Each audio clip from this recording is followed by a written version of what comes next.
สร้อยทองเส้นนี้เก็บเงิน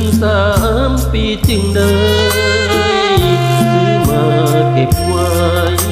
เพื่อเป็นของมันผู้สาวหมดวันสัญญาลาเงินกลับมาบ้านน้ำตาพังยาวผู้ข่าวว่าน้องแต่งงานหัวใจสะท้านเอ้ยมาบ่ทันใจเจ้าสัญญาหากเขาจบตอนน้องเข้าพาขวัญเอ้ยกลืนน้ำตาเข้ามาเป็นแขกช่วยเงินสร้อยที่เตรียมมันพอมาเป็นของขวัญแทนใจ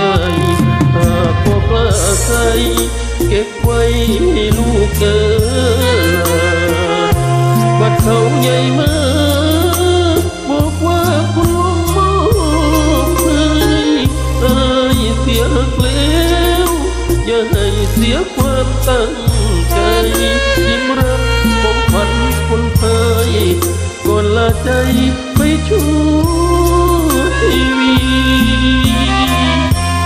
สร้อยทองเส้นนี้บ่มีสิทธิ์เป็นของมันมอบเป็นของขวัญ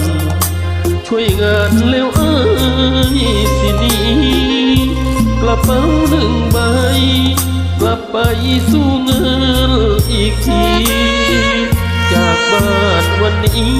อ้ายบ่มีน้อ